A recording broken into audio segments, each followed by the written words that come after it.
Hi అండి, సంపూర్ణ వాయిస్కి స్వాగతం. ఈవేళ కనకదార స్తోత్రంలో ఒక 5 శ్లోకాలు చెప్పుకున్నామండి. ఫస్ట్ది, అంగం హరేహే పులక భూషణమాశ్రయంతే భృంగాంగనేవ ముకులాభరణం తమాలం అంగీకృతాఖిల విభూతిరపాంగలీలా మాంగళ్యదాస్తు మమ మంగళ దేవతాయాః. రెండో శ్లోకం అండి. ముగ్ధా ముహుర్విదదతి వదనే మురారేః ప్రేమత్రపా ప్రణిహితాని గతాగతాని మాలాదృశోర్మధుకరీవ మహోత్పలేయా సా మే శ్రియం దిశతు సాగర సంభవాయాః. మూడో శ్లోకం.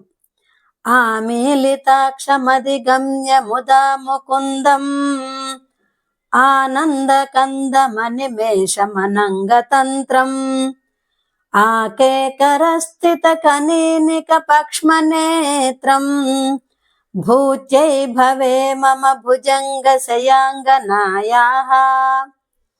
నాలుగో శ్లోకం.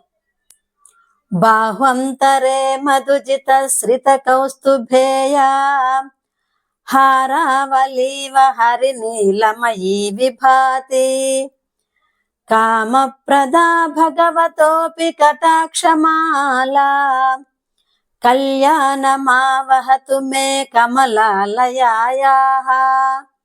5.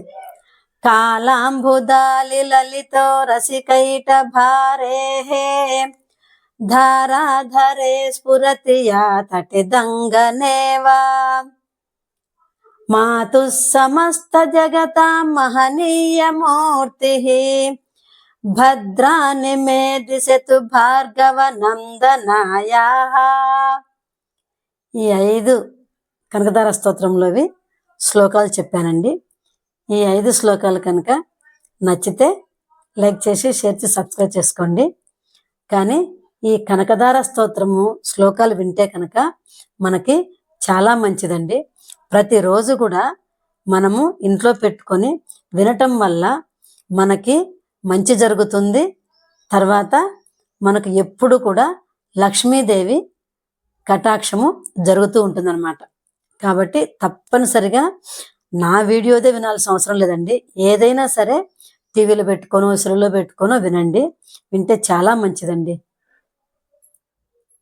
ఈ వీడియో కనుక నచ్చితే లైక్ షేర్ సబ్స్క్రైబ్.